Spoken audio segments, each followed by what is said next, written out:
સ્વાધ્યાય 7.2 નો આઈએમપી દાખલો દાખલા નંબર 1 બિંદુઓ -1 7 અને 4 -3 ને જોડતા રેખાખંડનો 2/3 ગુણોત્તરમાં વિભાજન કરતા બિંદુના યામ શોધો. વિભાજન એટલે કે વિભાજન સૂત્ર લાગે.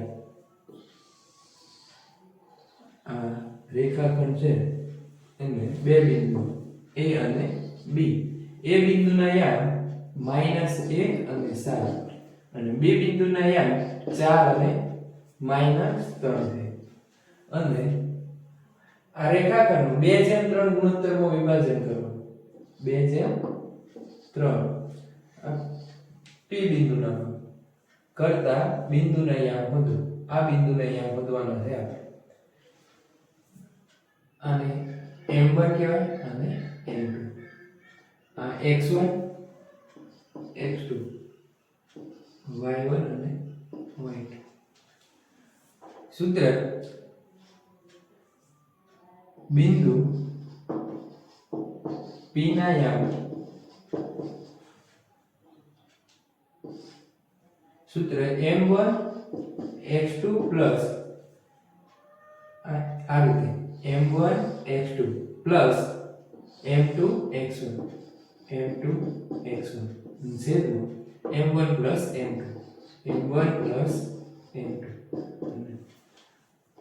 હવે m1 y2 m1 y2 plus m2 y1 m2 y1 છેદમાં m1 પ્લસ m2. આ રીતે કરતો સૂત્ર સરળતાથી યાદ રહી જાય આપણને.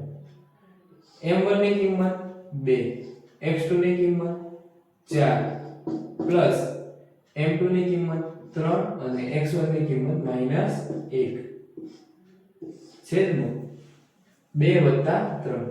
m1 m2 એટલે 2 + 3. m1 2 અને y2 -3 પ્લસ m2 ની કિંમત 3 અને y1 7 2 + 3. m1 પ્લસ m2 એટલે 2 + 3.